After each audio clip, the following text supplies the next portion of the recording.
प्रभु राम देव भगवान अल्लाह खुदा ईश आदि नाम एक ही शक्ति के हैं। वो कैसा है, कहां है, कैसे मिलता है, किसने देखा है? ये प्रश्नवाचक चिन्ह पूर्ण रूप से हटाने के लिए अवश्य सुनिए जगत गुरु तत्वदर्शी संत रामपाल जी महाराज के अमृत वचन, सर्व पवित्र धर्मों के पवित्र शास्त्रों के आधार पर। ओम करतो समर किलबे समर और करतुम समर। ओम नाम का जाप काम करते करते सिमरण कर, विशेष कसक के साथ सिमरण कर और मनुष्य जीवन का परम कर्तव्य जान के इसका समरण कर। जब तेरा शरीर छूटेगा, इस सत्र की जो तुझे सहायता मिलनी है, जितना अमृतो इससे मिलना है, तो तुझे तेरा शरीर जब समाप्त होगा उस समय तुझे वो राहत, उतनी अमृतो मिल जाएगा। कितना अमृतो मिलेगा कि ब्रह्मलोक में चला जाएगा। ब्रह्मलोक में अपना जीवन पुण्य खा करके हो सकता है वो एक कल्प, एक महाकल्प तक भी रह सकता है, और इतना अमृतो तुझे प्राप्त हो जाएगा। आगे देखो, वही गीता ज्ञान दाता आगे क्या कह रहा है। अब 17वां श्लोक 40 में जाएगा। 44वां अध्याय और ये 17वां श्लोक है। मंत्र, ये नो कहे श्लोक नहीं कहना, ये तो मंत्र है और गीता जी के श्लोक है। ये तो कहने की बातें हैं। श्लोक कहो चाहे इनको दोहे कहो, एक का बात है। इसका क्या अर्थ है, यहां देखो मूल संस्कृत में है। ये है हिरमेन पात्रेण सतस्य अपहितम मुखम, ये असौ आदित्य पुरुष सो असौ अहम ओम खम ब्रह्म। स्वामी जी इसका अनुवाद कर रहे हैं। हे मनुष्यो, जिस ज्योति स्वरूप पात्रेण रक्षक मुझ से अविनाशी यथार्थ कारण के आच्छादित मुख के तुल्य उत्तम अंग का प्रकाश किया जाता है, वह देखो वह प्राण व सूर्य मंडल में पूर्ण परमात्मा है। वह प्रोक्ष रूप, वह तो प्रोक्ष है और अहम, और मैं खम का अर्थ होता अंतरिक्ष और स्वर्ग, इसके दो अर्थ होते, अंतरिक्ष और स्वर्ग। कहता मैं ऊपर अंतरिक्ष में मैं ब्रह्म हूं।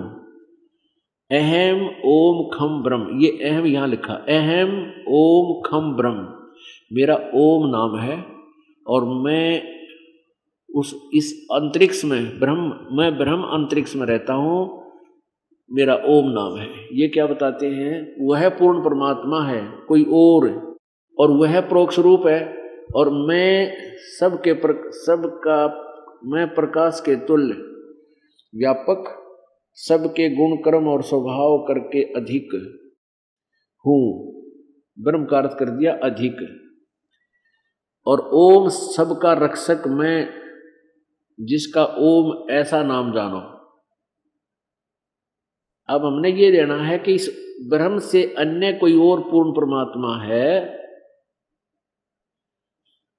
कोई और पूर्ण परमात्मा है जो ऊपर गुप्त है। हमने ये लेना, हमारा इससे काम बहुत बढ़िया चलेगा, कंसेप्ट क्लियर हो जाएगा। अपने आत्मा भाई, गुरु बिन वेद पढ़े जो प्राणी, समझे न सार रहे अज्ञानी। वेद क्या बता रहे हैं, और दुर्गा तक भी कहती है कि ब्रह्म फाइनल भगवान है, ऋषि की पूजा करो, ओम नाम है और कोई परमात्मा नहीं है, ये इसी की सब पूजाएं छोड़ दो।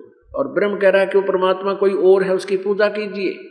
अब वेद क्या बताते हैं, और ये अनाड़ी ऋषि महर्षि ये क्या बताते हैं, परमात्मा निराकार है, परमात्मा पाप नाश नहीं कर सकता। अरे भले आदमियों, यदि परमात्मा पाप नाश नहीं कर सकता, पाप नाश करने का अर्थ है कि हमें कोई कष्ट आया है अपने पाप कर्म तय, क्योंकि पुण्य से सुख, पाप से दुख होते हैं।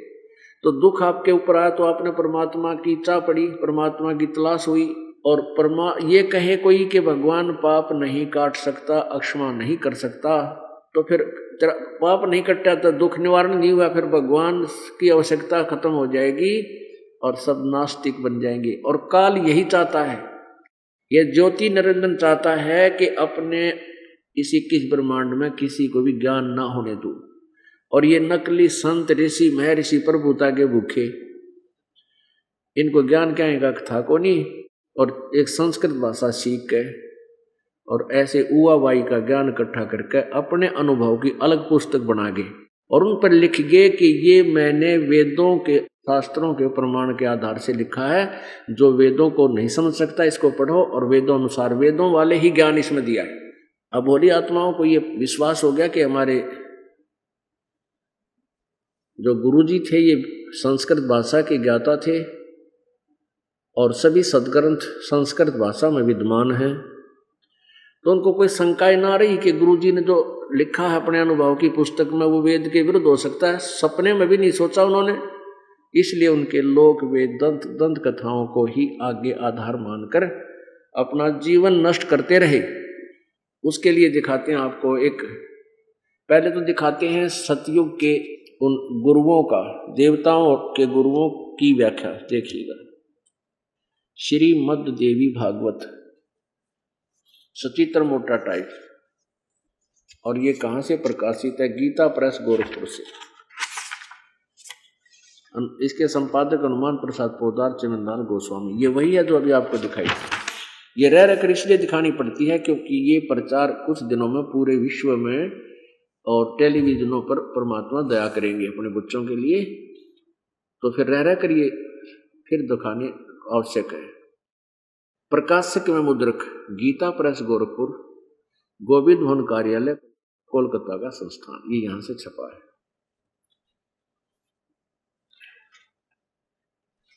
इसके 243 पृष्ठ पे 282-84 पृष्ठ आपको दिखाते हैं। देवताओं के गुरु बृहस्पति के ज्ञान, इसके वचन इनके बोल दिखाते हैं।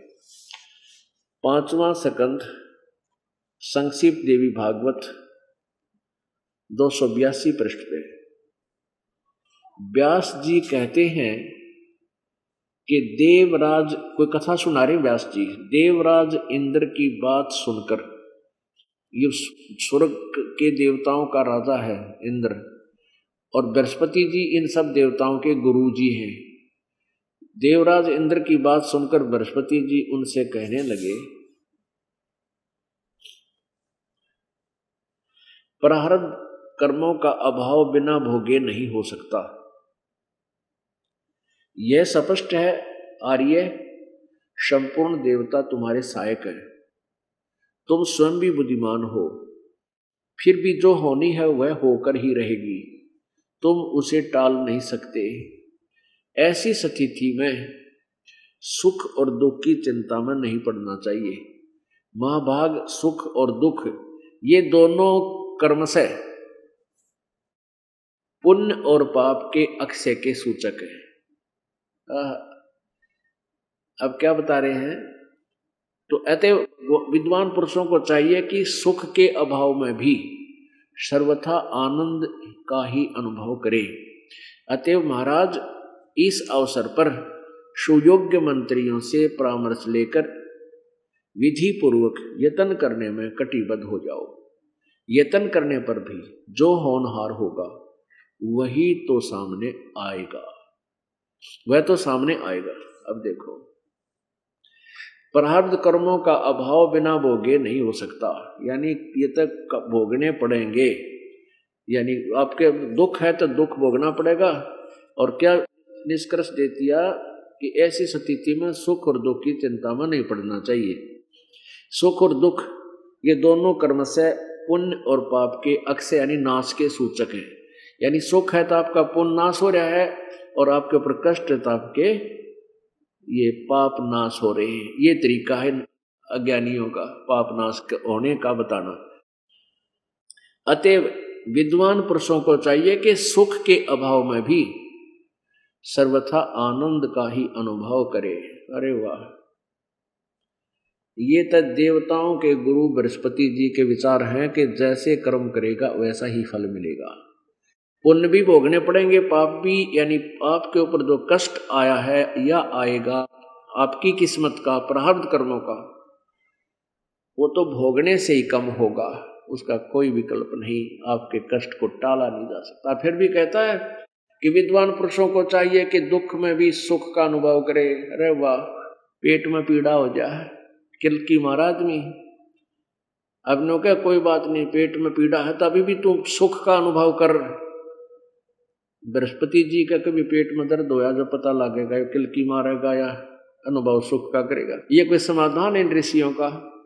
अरे पेट में दर्द है, दुख हुआ तो समाधान है, उसकी टेबलेट हो, उसकी कोई मेडिसिन औषधि करो और उस औषधि से वो पेट दर्द नाश होगा, फिर सुख का अनुभव होगा।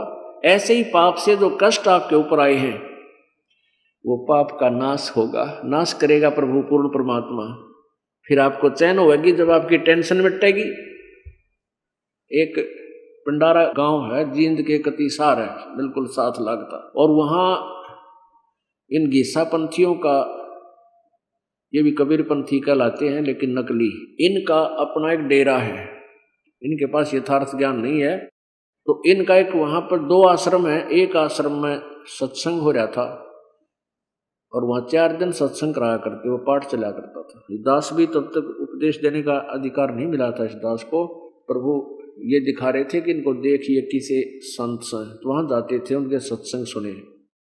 तो उस एक स्टेज लगा देते थे, ऐसे तख्त डाल के लंबे उन पर बैठा देते, 5-7 जितनी वक्ता आती थी। तो उनमें से एक वक्ता एक का बात की रटवा रहा, 2 सत्संग हो दिए उसके 3 के भी। जीव तो परमात्मा है, जीव शरीर नहीं है, ये शरीर तू नहीं है। तूने अज्ञानता से शरीर को तू मान लिया, स्वयं मान लिया। अगर इस शरीर में कोई पीड़ा है तो शरीर को है, आपको नहीं है। आप ये एक बार मन में धारणा कर लीजिए, आपको कोई दुख महसूस नहीं होगा। तो ऐसे बहुत लंबे चौड़े कथा, और बड़ा विद्वान, कदे संस्कृत बोलर, फिर हिंदी बोलर, कदे अंग्रेजी में भी 2 शब्द कह दे, तो सभी श्रोता भी प्रभावित, और उनके साथ बैठे जो वक्ता थे वह उससे डिमोरलाइज हो गए। लास्ट वाले दिन उसने के प्रवचन किया कि मैं एक बार जा रहा था, एक व्यक्ति पीड़ा से करहा रहा था, उसको बहुत भयंकर दर्द था शरीर के अंदर। मैंने उसको समझाया, रे भोले आदमी, तू तो आत्मा है, तू शरीर नहीं है, ये कष्ट तो शरीर को हो रहा है, तू क्यों रो रहा है? कहते इतनी बात सुनकर मेरे वचन से उसने अपने आप को पहचान लिया, उसका दर्द दूर हो गया, वो चैन से बैठ गया।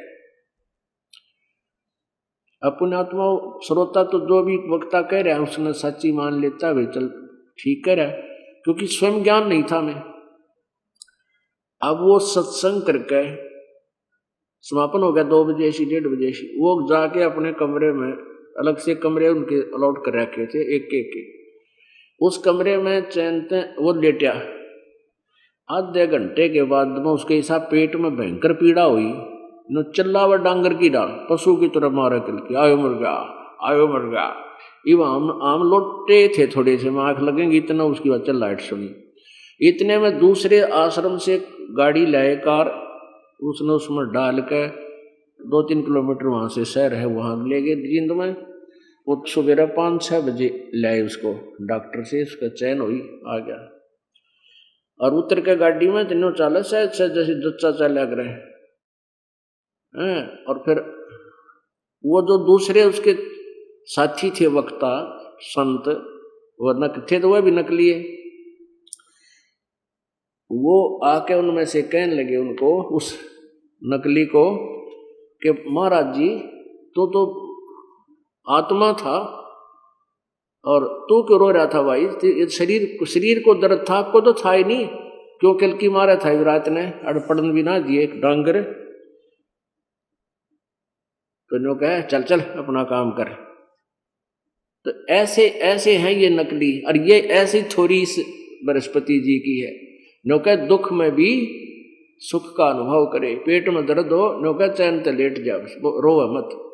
क्योंकि महाराजे पेट का कोई भी पीड़ा है तो उस पीड़ा का समाधान हो किसी तरह हो, टेबलेट से हो या कोई मालिश तो हो, तो उसका तब वो पीड़ा मिटता फिर चैन हो। ऐसे ही पाप से दुख है तो उस पाप का नाश हो, उसको नाश परमात्मा कबीर जी ही कर सकते हैं, पूर्ण ब्रह्म ही कर सकता है और कोई नहीं कर सकता।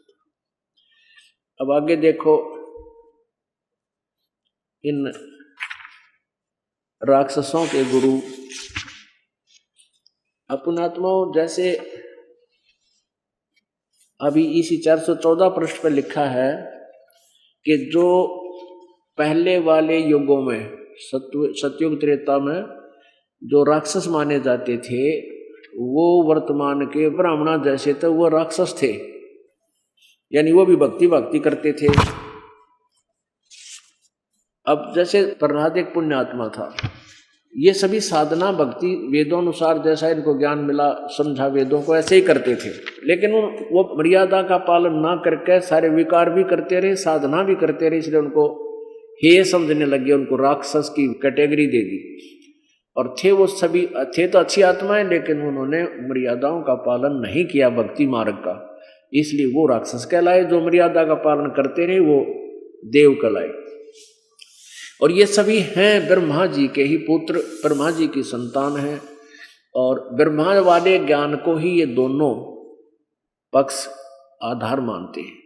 अब सुनो चौथा सकंद और पृष्ठ नंबर 243 पे व्यास जी कहते हैं, प्रहलाद की बात सुनकर, प्रहलाद की बात सुनने के पश्चात शुक्राचार्य, ये राक्षसों के गुरु, प्रहलाद जी के गुरु, ज्ञान दृष्टि से सब कुछ देखकर प्रसन्न हो गए। उनका मुख मुस्कान से भर गया। उन्होंने दैत्यों से कहा, राक्षसों से कहा, दानो तुम मेरे यजमान हो, तुम्हें न तो डरना चाहिए और न ही पाताल में ही जाना चाहिए। अपने सत्य मंत्रों के प्रभाव से मैं तुम्हारी रक्षा कर लूंगा। देख, यहां तक ठेका ले लिया इसने कि तुमको ना तो पाताल जाने दूंगा और ना तुम डरो घबराओ ना, अपने सत्य मंत्रों के प्रभाव से मैं तुम्हें बचा लूंगा। फिर क्या कहते हैं, तुरंत ही बात बदल गया। धर्म के मर्मज महाशो, प्राचीन समय में ब्रह्मा जी के मुख से मैंने जो बात सुनी है उसे बता रहा हूं, सुनो। यह वचन बड़ा ही हितकर है, हितकर सत्य और अटल है। उन्होंने कहा था, यानी ब्रह्मा जी के ज्ञान की भी पोल पाटा ही साथ में होने वाली बातें अवश्य होकर रहती हैं। धरातल पर कोई भी ऐसा सुयोग्य पुरुष नहीं है जो प्रारब्ध को विफल बनाने में समर्थ हो सके, यानी पाप कर्म को जो काट सके। विपरीत समय के कारण, अब व्यास जी कह रहे हैं कि अब प्रहलाद को कह रहे हैं कि अब विपरीत समय, थारी उल्टे दिन लाग रहे हैं, इस कारण तुम्हारी शक्ति अक्षीण हो गई है। अतः एक बार तो तुम्हें देवताओं से परास्त होकर पाताल में जाना ही पड़ेगा। समय सदा बदलता रहता है, कुछ ही दिन पूर्व तुम सम्राट रह चुके हो, प्रहलाद को कह रहे हैं। अब देखो, यहाँ तो कह रहे हैं कि मैं अपने सतमंत्रों के प्रभाव से तुम्हारी रक्षा कर लूंगा, तुम्हें न तो डरना चाहिए और न पाताल ही जाना चाहिए। और फिर यूं कहे, मैंने ब्रह्मा जी पे एक बात सुनी है, वह बड़ी सच्ची है, अटल है, कि धरातल पर कोई भी ऐसा नहीं है पुरुष, स्वर्ग पुरुष नहीं है जो प्रारब्ध को विफल बनाने में समर्थ हो सके। तो कहता है, अब एक बार तो तुम्हें देवताओं से परास्त होकर पाताल में जाना ही पड़ेगा। देखो, अभी से थे ये नकली गुरु और इसे श्रद्धालु भगत, ऊपर तक कह रहा है मैं थारी रक्षा करूंगा, नहीं जाने दूंगा पाताल में, और नीचे कह मैं जाना तो पड़ेगा। ये ब्रह्मा जी के वचन है, जो कर्म है वो कट नहीं सकता, भोगना ही पड़ता है। अब वेद क्या बताते हैं और दिखाता हूं। एक नकली वर्तमान मांडी पाक रहा था महर्षि युद्धानंद। अब यहाँ यही बात बिगड़ी रही कि हमारे पूर्वज शिक्षित थे और ये नकली संस्कृत भाषा जाने थे, बस वेद व्याद नहीं, कोई इनको पता ही नहीं था वेदों में क्या लिखा है। तो दंत कथा को ही आधार बनाकर लोगों को बांटते रहे, अपना अनुभव अलग से पुस्तक बना गए, हम भोली आत्मा इन पुस्तकों को पढ़कर ये सोचते रहे कि वेदों में ऐसा ही लिखा होगा जो महर्षि जी ने लिखा है। अब देखो क्या लिखा है, सत्यार्थ प्रकाश। अब देखो स्वामी जी के इस पोज ने देख के ओहो भगत तो न कटके मर गया, टूट पड़ा नो का हो महर्षि पड़ा था वजह के साथ जान ला रहा है और बस परमात्मा से कनेक्ट हो चुका है। इस पोज ने देख के नो मार रखे थे नाम, ये देखो महर्षि दयानंद सरस्वती, ये सन 1824 में जन्म हुआ, सन 1883 में इनकी मृत्यु होगी 59 साल की उम्र में, 59। अब यहां देखो अथ सत्यार्थ प्रकाश है, वेद आदि विविध सत्य शास्त्र प्रमाणय, सत्य शास्त्र प्रमाणय संवित, यानी वेद आदि भिन्न भिन्न प्रकार के सद शास्त्रों के प्रमाणों से इसकी रचना की है। किसने की है? देख स्वामी जी दयानंद का कितनी फीत ला रखी, श्रीमत परमहंस परिव्राजक काचार्य महर्षि दयानंद सरस्वती स्वामी विरचित। अब बता इतने उपमा हो भगवान, और देखिए इनका ज्ञान आगे के पाओगा। प्रकाशक है वैदिक यति मंडल, दानंद मठ दीनानगर पंजाब।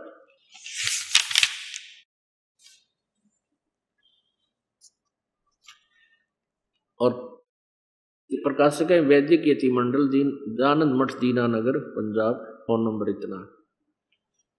ये है मुद्रक है आचार्य प्रिंटिंग प्रेस, दयानंद मठ गोहाना मार्ग, ये रोहतक से छपी है। ये इनका दूरभाष है। इसमें देखिएगा 7वें समोल्लास में अपनात्मा यहां से लेते हैं, जहां से प्रारंभ होता है 7वां समोल्लास। इसमें जहां से प्रारंभ होता है 151 पृष्ठ है। ये स्वामी जी से प्रश्न किया कि वेद में ईश्वर अनेक हैं, इस बात को तुम मानते हो वा नहीं? उत्तर स्वामी जी कहते नहीं मानते, क्योंकि चारों वेदों में कहीं यह नहीं लिखा।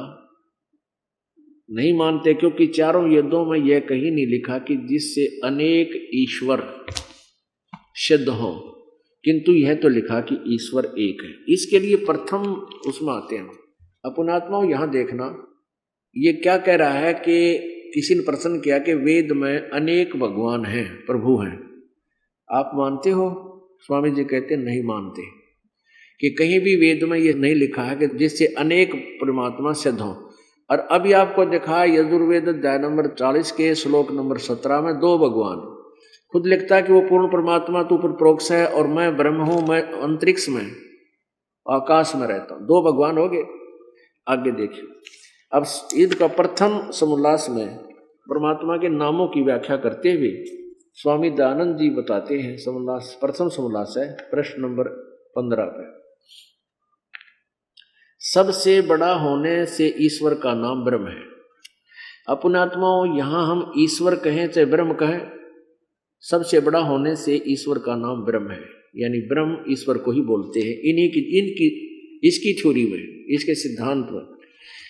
तो प्रश्नकर्ता ने कहा कि वेद में ब्रह्म अनेक हैं, हम ईश्वर के समान स्थान पर ब्रह्म बोले हैं, ब्रह्म अनेक हैं, इस बात को तुम मानते हो वा नहीं? स्वामी जी कहते उत्तर नहीं देते, नहीं मानते, क्योंकि चारों वेदों में यह कहीं नहीं लिखा जिससे अनेक ईश्वर अनेक ब्रह्म सिद्ध हो, किंतु यह तो लिखा है ब्रह्म एक है, ईश्वर एक है। अब 151 पृष्ठ पे है। अब देखना 154 पृष्ठ पे किसी ने प्रश्न किया, 7वां समोल्लास है ये, 7वां समोल्लास।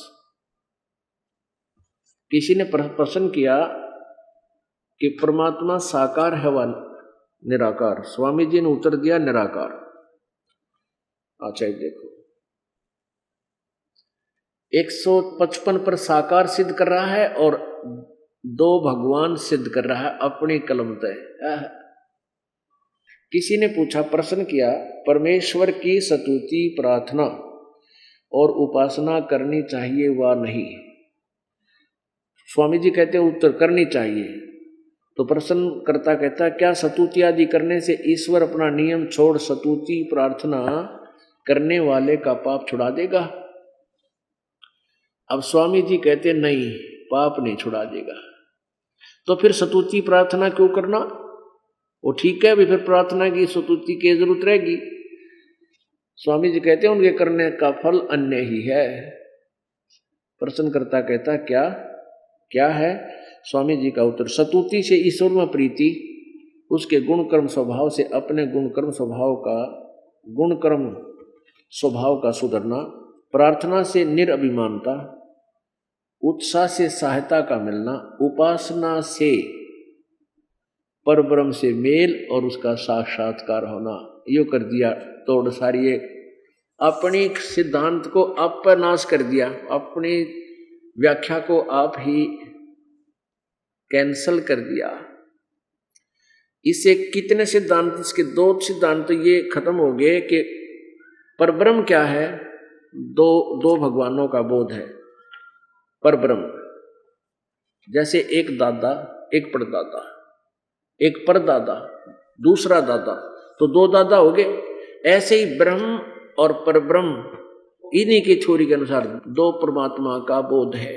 अपनी कलम से लिख रहा है कि उपासना से पाप तक कटे नहीं, लेकिन परब्रह्म से मेल, यानी ब्रह्म को छोड़ दूसरे उस परब्रह्म, दूसरे ब्रह्म से मेल हो जाए। 2 ब्रह्म हो गए, 2 ईश्वर हो गए। आप पर लिख रहा है।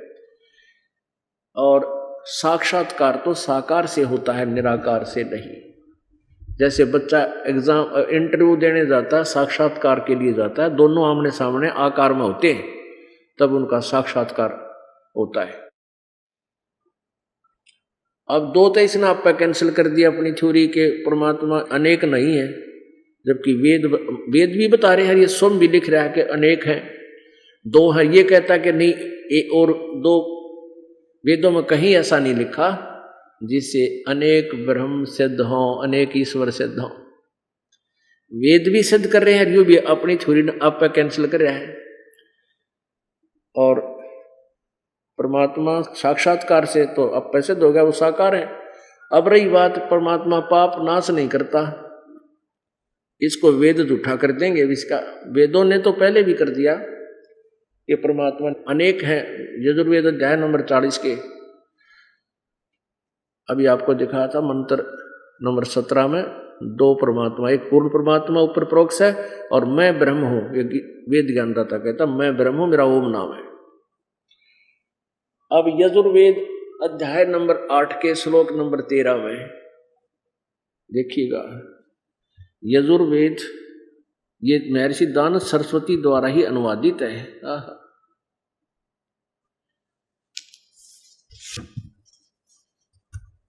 ये है यजुर्वेद।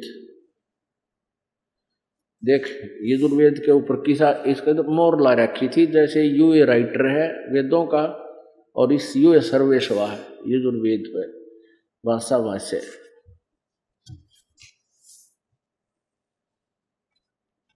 प्रकाशक हैं सार्वदेशी कार्य प्रतिनिधि सभा 2/5 महर्षि दान भवन, रामलीला मैदान, नई दिल्ली। ये इनके फैक्स और फोन नंबर है। यजुर्वेद आर्य भाषा भाष्य संपूर्ण 40 अध्याय महर्षि दान सरस्वती कृत, स्वामी जी ने ही इनका अनुवाद किया है, जानंद जी ने। मुद्रक हैं Prince offset printers 1510 Pataudi house, Triyaganj, Nai Delhi. अब हम 8वें अध्याय के 13वें श्लोक में आते हैं।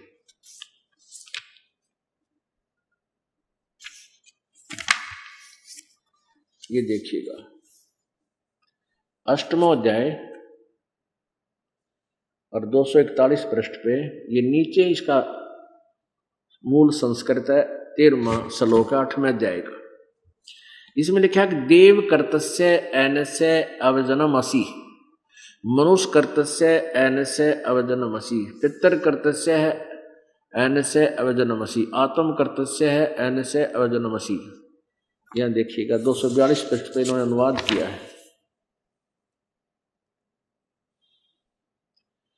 242 पर अनुवाद किया है पदार्थ। हे सबके उपकार करने वाले मित्र आप।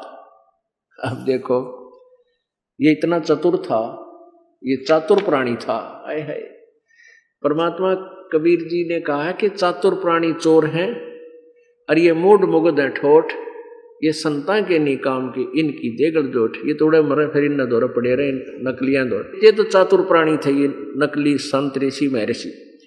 वेदों का ज्ञान था नहीं, इन्होंने जानबूझ के फिर जब अपने अज्ञान सिद्धांत को ऊपर रखने के लिए वेदों को भी घुमाना चाहा, और अब प्रत्यक्ष देख लेंगे कि ये एक अन्य का महर्षि नहीं था, इसका ज्ञान बिल्कुल नहीं था, व्यर्थ है। और जो अब भी नहीं मानेंगे वो तो कहते हैं चातुर प्राणी तो चोर हैं, ये तो अपनी चतुरता दिखाकर अपनी चोरी छुपा रहे हैं। और ये मूड मुगध है ठोठ, जो भी बिना मानेंगे तो ठोठ है, मरो इसके इनके साथ बनो भूत गिल है। और संतों के नहीं काम के, वो हमारे काम के कोई ना, जो आख्या देख कर नहीं मान रहे, जान बूझ साची तजे और करे झूठ तने, और ताकि संगति है प्रभु सोपन में भी ना दे।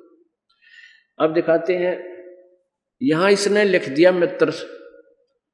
अब पढ़ने वाला पहले तो पढ़ रहा था, इसको सत्यार्थ प्रकाश को पढ़ा करते, उसमें क्लियर कर रखा है कि आगे भी 163 पृष्ठ पर कति क्लियर कर रखा है कि जैसे कर्म करता वैसे फल मिलता है, पाप नाश परमात्मा क्षमा नहीं करता। तो उस विधान को पढ़कर सत्यार्थ प्रकाश को आदमी कति आरूढ़ हो चुके हैं कि जो इसने लिखा फाइनल है। अब वेदों को पढ़ते समय ये मित्र शब्द आ गया, तो उन्होंने सोचा मित्र के बारे में महर्षि ने लिखा होगा, चलो आगे ठीक है। मित्र, अरे सबका उपकार मित्र कैसे कर देगा, भगवान ही कर सकता है, इतनी भी सोच होनी चाहिए हमारी। और इसका भी समाधान दानंद जी ने सत्यार्थ प्रकाश के प्रथम सोमवास में कर रखा है कि मित्र का अर्थ परमेश्वर मानो। ये देखो सत्यार्थ प्रकाश है, ये वही सत्यार्थ प्रकाश जो अभी आपको दिखाया था। और इसके प्रथम समोल्लास में ही पृष्ठ नंबर 18 पर, ये प्रथम समोल्लास है और पृष्ठ नंबर ये 18 है, सत्यार्थ प्रकाश है। सबसे स्नेह करे और सबको प्रीति करने योग्य है, वह परमेश्वर सबका सच्चा मित्र है, इससे परमेश्वर का नाम मित्र है। बस अब यही क्लियर हो जाएगा कि यहां मित्र के स्थान पर हम परमेश्वर पढ़ेंगे। 242 पृष्ठ पे यो यजुर्वेद 8वें अध्याय का 13वां श्लोक मंत्र का यहां अनुवाद किया है। हे सबके उपकार करने वाले परमेश्वर मित्र, परमेश्वर आप दान देने वाले के, एनस से माने अपराध के यानी पाप के, एनस से माने अपराध, एनस से माने पाप भी इसने अनुवाद किया। पाप कहो चाहे अधर्म कहो और चाहे अपराध कहो एक ही बात है, क्योंकि हम बोले गणे हैं इसलिए हम समझ नहीं पाते थे कि तो अपराध और कि तो अधर्म और कि तो पाप लिख दिए। ये सब के उपकार करने वाले मित्र आप दान देने वाले के, एनस से माने पाप के, नाश करने वाले हो, अपराध को चाहे पाप को। मनुष्य के, साधारण मनुष्यों के किए हुए अपराध के, अवजन्म माने नाश करने, विनाश करने वाले हो। पितर करते से पिता के किए हुए, एनस से यानी पाप के, अपराध के, विरोधाचरण लिखा उन्होंने, अपराध के अच्छे प्रकार हरने वाले हो। आत्म करते से अपने किए हुए, एनस से माने पाप के, अवजन्म माने दूर करने वाले हो, नाश करने वाले हो, अक्षमा करने वाले हो, छुड़वाने वाले हो। एनस से अधर्म के, अधर्म के, ओहो अधर्म के अधर्म यानी घोर पाप के भी आप नाश करने हारे हो। जानता हुआ मैं जो कुछ भी धर्म अधर्म आचरण किया करता हूँ वह करूं, अनजान में जो कुछ भी किया करता हूँ वह करूं, उस सब के, एनस से माने पाप के, ये दुष्टाचरण लिख दिया, उड़ जाना चाहो था। अगर एक बार लिखा होता ना स्वामी जी कद्दे सूत में नहीं आने दे, इतना उलझा देता है इसका। एनस से माने पाप के, दुष्टाचरण नहीं, अवजन्म माने नाश करने वाले हो, है पाप नाश करने वाले। अब पुण्य आत्माओं वेदों में परमात्मा के गुण लिखे हैं और परमात्मा के गुण बता रहे हैं कि परमात्मा घोर पाप का भी नाश कर सकता है। और स्वामी जी और ये जितने भी ऋषि महर्षि आपने देखा, यानी ब्रह्मा जी, विष्णु जी, शिव जी, ब्रह्मा जी का ज्ञान ही श्री शिव और विष्णु जी को प्राप्त है। वही ब्रह्मा जी का ज्ञान ही इनको यानी देवताओं को प्राप्त है, इन गुरुओं को, बृहस्पति जी को प्राप्त है।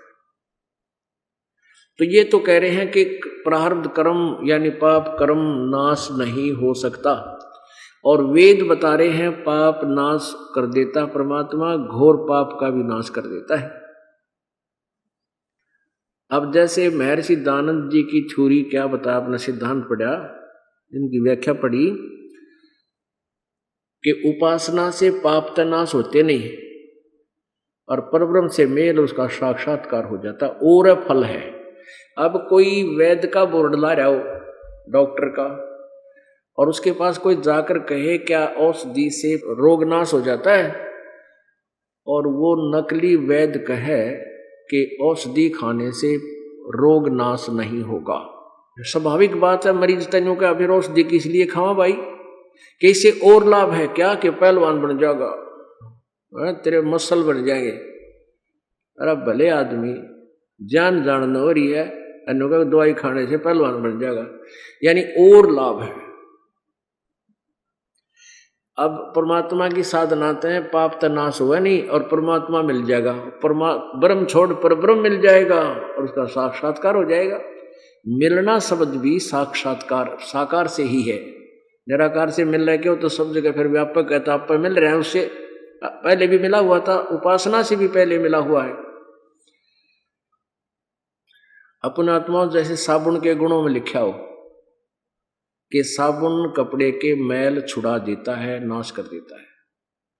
और किसी ने बोर्ड ला रखा हो साबुन विक्रेता, थोक विक्रेता, उससे कोई पूछा भी साबुन कपड़े के मैल छुड़वा देगा, और वो उत्तर दे नकली और डुप्लीकेट, जिसने कभी सपने में साबुन नहीं देखा, वो कह नहीं साबुन से मैल तो छुड़ा नहीं सकता कपड़े का साबुन, तो फिर और क्या लाभ होता उसे, कहते कपड़ा मजबूत बन जाएगा। हा हा हा। अरे बड़े आदमियों, एक सोचने की बात है, कति साधारण सी पॉइंट है। साबुन विक्रेता ये शब्द बोल सकता है, जिसने साबुन सपने में भी ना देखा और कदे प्रयोग भी नहीं किया, वो झूठा कपटी की बोर्ड ला के और लकड़ी के गुटके काट के उड़ा धरे बैठा है, नो इस कपड़ा मजबूत हो जाएगा, इसने ले जा उठा के। यानी कत्ती धोखेबाज और नकली व्यक्ति है वो, या फिर उसने कोई नशा कर रखा है। दो बातें मत एक है, वो इतना अज्ञानी है, नशा भी करता है। नशे वाला व्यक्ति ऐसी बात कर सकता नहीं, विद्वान तो करे नहीं सकता ये बातें जो महर्षि दानंद ने अपना सिद्धांत बताया है। तो यही दशा महर्षि दानंद के ज्ञान की है कि परमात्मा पाप तनाश करता नहीं, उसकी उपासना से उसका मिलन हो जाता है। अरे अपराधी आत्मा जिसके पाप नाश हुए नहीं और वो भगवान मिल तो प्राप्ति कर रहे, और निराकार की प्राप्ति किए हुए, तुम निराकार का घाटा जोड़ रहे। अब जो प्रसंग था भाई, गुरु बिन काहू न पाया ज्ञान, जो थो था बुस छड़े किसान। गुरु बिन वेद पढ़े जो प्राणी, समझे न सार रहे अज्ञानी। अपने आत्माओं, परमेश्वर क्या कहते थे, तीन लोक और भवन चतुर्दश कोई नहीं सत्संगी। सत्संगी का अर्थ होता जो सत्य से परिचित हो, सत्य का साथी हो।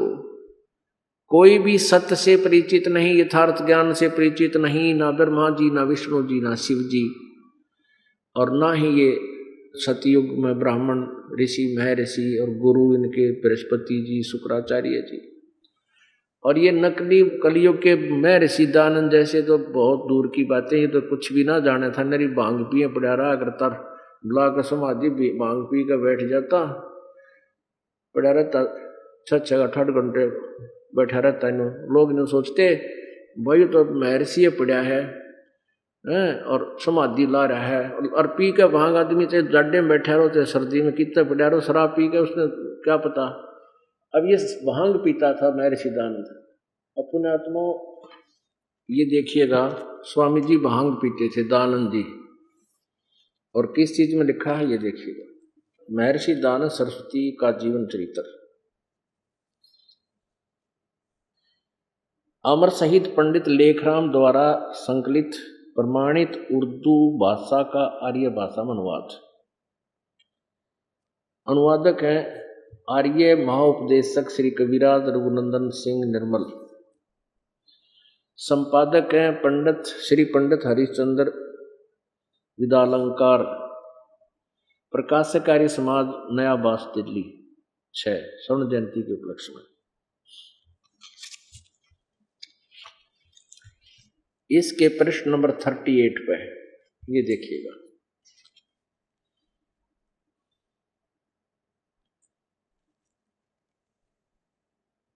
ये यहां का वह सिद्धांत।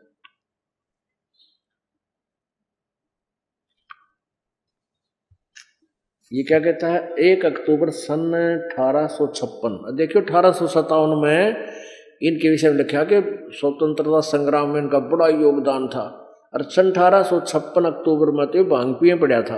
ये देखो 1 अक्टूबर सन 1856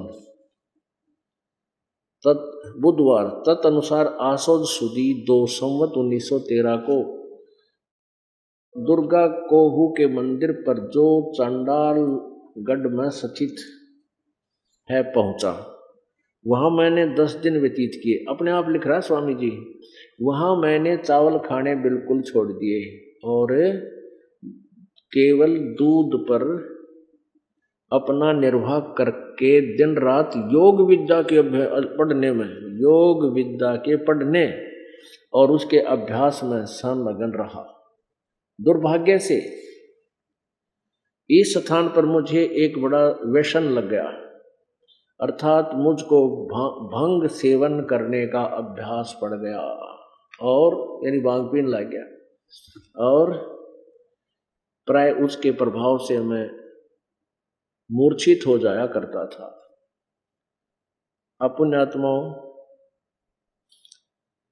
अपनी करकमल से इनने के उसमें लिख रखा है कि सन 1856 में अक्टूबर में, यानी आधे से ज्यादा सन 1856 जा चुका था वर्ष, और 1857 में ये स्वतंत्रता संग्राम हुआ। और इसमें लिखा है 3 साल इसका नहीं पता यूं कहाँ लापता था, इसका ये नहीं पता छुप गया कि डर के भांग पिए पड़ा रहा। ये तम्बाकू सूंघता था, चाय पीता था। अब देखो, और नंगा रहता था, उल्लास सूंघता था, हुक्का पीता था। और तरह की ये देखिएगा इसी पुस्तक पर जीवन चरित्र महर्षि दानंद 208 पृष्ठ पे, जीवन चरित्र महर्षि दानंद सरस्वती स्वामी 208 पृष्ठ पे। स्वामी जी के पास एक सूंघने की डिबिया उलास की थी और एक और पत्थर पर खाने का तम्बाकू रखा था। तम्बाकू सूंघता भी था और खाता भी था, और हुक्का भी पीता था। ये समाज सुधारक है। अरे वाह वाह वाह, यही से थे। कहते हैं करनी तज कथनी कथ अज्ञानी दिन रात, और कुकर जो भौकत फिर ये सुनी सुनाई बात। आप अमर है नहीं और आने समझाओ, ऐसा नहीं करना चाहिए। ये देखिएगा, ये देखना, नंगा भी रहता था ये। 129 पृष्ठ पे देखना, 129 पृष्ठ पे। स्वामी जी उन दिनों फूस से शरीर ढांक लेते थे और हाथ पहुंचने के लिए एक मिट्टी का ढेला पड़ा था। कोपिन केवल एक ही थी, दूसरी नहीं रखते थे, और एक हुलास की पुड़िया थी, क्योंकि हुलास सूंघा करते थे। जय हो महर्षि दयानंद समाज सुधारक की। अब देखो हुक्का पीते थे।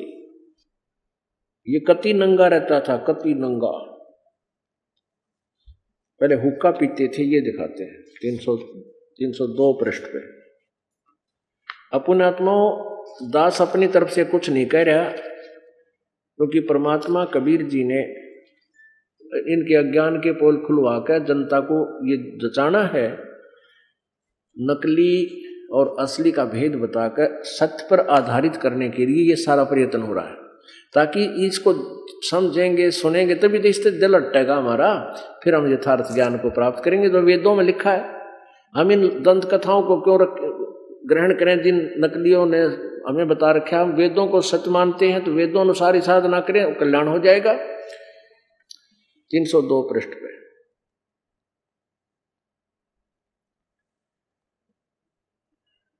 इस स्थान पर, यहां देखिएगा, इस स्थान पर उर्दू संस्करण में स्वामी जी के हुक्का पीने के विषय में निम्नलिखित शब्दों में विवरण लिखा है।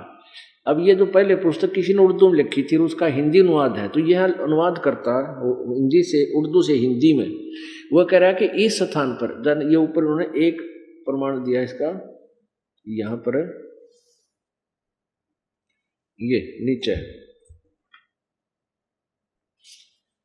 यहां से देखिए, ये एक लिखा है, यहां देखते हैं कि सन 1877 यानी 1883 में इनकी मृत्यु होगी। 6 साल पहले सन 1877 को मेरठ पधारे और सूरज कुंड पर बनी हुई डिप्टी मेहताब सिंह की कोठी में ठहरे। उस कोठी पर अंग्रेजी में यह लिखा हुआ था कि यह कोठी प्लॉडन महोदय की स्मृति में यूरोपियनों के प्रयोग के लिए बनाई गई है। वहां स्वामी जी 10-15 दिन रहे। उस लेखक के लिखे हुए होने के कारण गोरे लोग आकर तंग करते थे, इसलिए वहां से समीपस्थ लेखराज के बाग में चले गए। 10 दिन वहां रहे।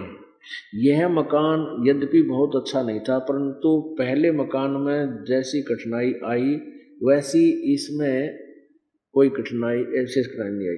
भागीरथ और कमल नैन पंडित प्राय जाया करते थे। अब यहाँ कहता है इस स्थान पर, आगे क्या लिखा है, इस स्थान पर उर्दू संस्करण में स्वामी जी के हुक्का पीने के विषय में निम्नलिखित शब्दों में विवरण लिखा है। इन दिनों स्वामी जी हुक्का पीते थे। सन 1877 में 83 में इनकी मृत्यु होगी, 6 साल पाँच। एक दिन भागीरथ पंडित जी ने प्रश्न किया कि यह जो तम्बाकू पीते हो इसके विषय में बताओ, अर्थात क्या वेद में कहीं हुक्का पीना लिखा है? तो वेद का ठेका ले रहा हुक्का पीवे, क्या वेद में हुक्का पीना लिखा है? तो स्वामी जी उत्तर देते हैं, स्वामी जी ने कहा वेद में कहीं निषेध है। इस पर थोड़ा सा विवाद हुआ और आखिर में उसने कहा कि तुम सन्यासी होकर हुक्का पीते हो। स्वामी जी ने कहा यदि तू हुक्के से क्रुद्ध है तो ले, यह कहकर उसे तोड़ डाला। अब पुण्यात्माओं 1877 तक तो हुक्का पाड़ा करता, और के बेरा छोड़ा ना छोड़ा नकली उसका आगे तोड़ दिया होगा, और आगे हुक्के कौन से मिल लेना थे, आगे फिर स्टार्ट कर दिया होगा। अब नो सन 1877 तक यो हुक्का प्योर देख इसके तर्क करने का तरीका। अब वो तो कह रहा अभी तू भागीरथ पंडित तो कहे एक तरफ तो तू वेदों का ठेका ले रहा और फिर तू हुक्का पीवे, आप व्यसन करे सारे। क्या वेद में लिखा हुक्का पीना? तो यो क्या है, क्या वेद में कहीं निषेध है? कि वेद में ना पीने के लिए भी कोई नहीं लिख रखा, यानी अपने व्यसन को करने के लिए वेद फेर डालिए कि वेदों में पीना ना पीना भी तो ना लिख रखा है, मत पियो। तेरा नो था यू तर्कबाज। अब सन 1877 तक यो हुक्का पड़ा करता, आगे छोड़ा ना छोड़ा चलो हम इस बात पर जाते नहीं। तो आगे समाज सुधार कर दिया इसने, फिर तम्बाकू यू सूंघे, तम्बाकू यू खावे, हुक्का यू पीवे, भांग यू पीवे, और फिर भाई इसकी कलम तोड़ व्याख्या महिमा कर रखी। बोला बड़े समाज सुधार थे, बड़े बुराइयों से दूर किया समाज को, तो सारी बुराई आप करता था।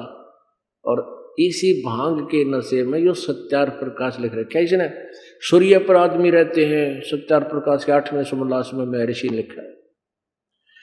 अब वेद बता रहे, वेदों का अनुवाद किया और सत्यार प्रकाश में लिख रहा है कि पाप नाश नहीं होते, तो भांग के नशे में मंडा रहा है।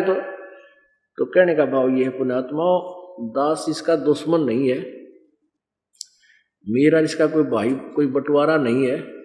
उद्देश्य ये है कि ये दास एक आध्यात्मिक टीचर है और ये भी आध्यात्मिक टीचर और ऋषि महर्षि गुरु कहलाते थे।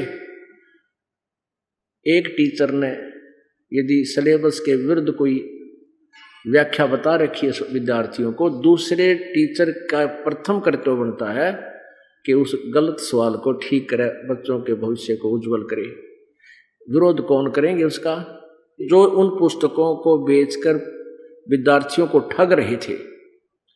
अब उनको ये हो जाएगा कि तुम्हारी बुक बिके नहीं और तुम कंगाल हो जाओगे, तो वो विरोध करते हैं, लेकिन बुद्धिमान बच्चे विरोध नहीं करते। तो ऐसे इस दास के साथ ही क्रोधाकांड करवाया इन्होंने।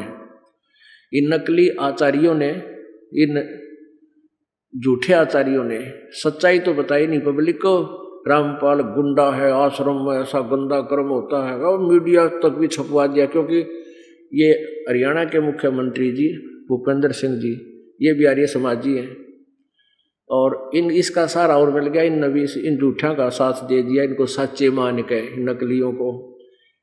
और इनका किसी समाज से कोई लेना देना नहीं होता, ऐसे स्वार्थी व्यक्तियों का। इनका तो अपना उल्लू सीधा होना चाहिए। इनकी सत्यार प्रकाश व्यक्ति रहे, वेद व्यक्ति रहे, ये सारे उल्ट सुल्ट ज्ञान में रखा, अनुवाद गलत कर रखा कई जगह।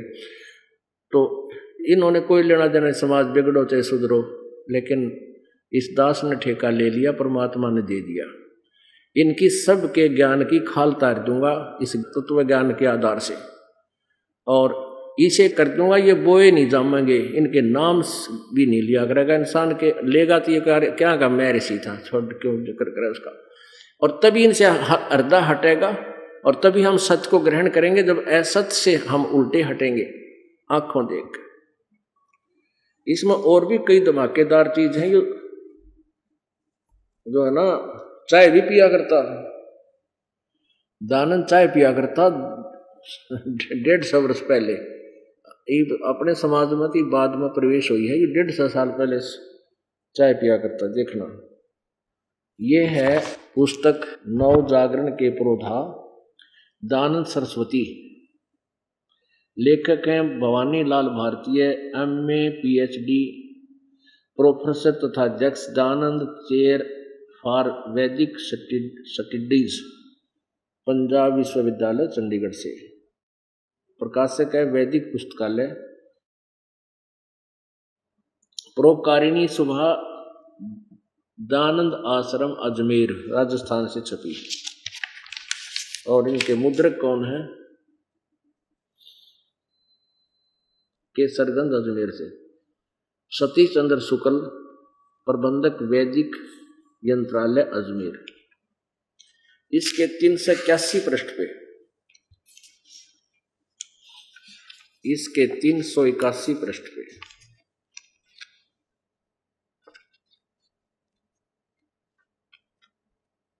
ये देखो,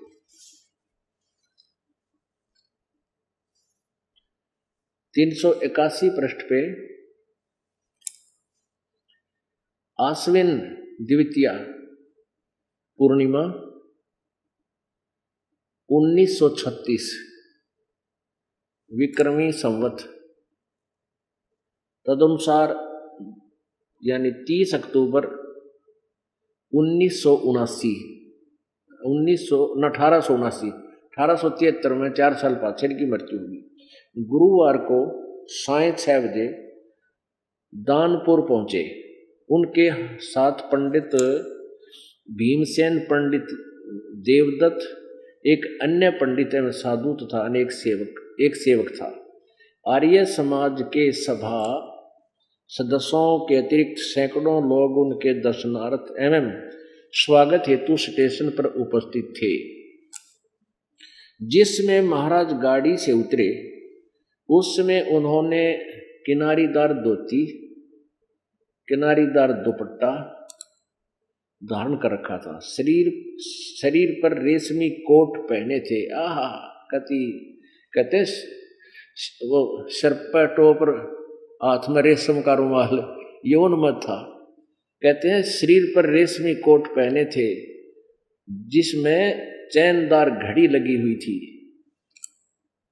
अच्छा आगे देखो, उन्हें बाबू माधोलाल के घर पर लाया गया। वहां स्वामी जी ने चाय के साथ कुछ अल्पाहार किया।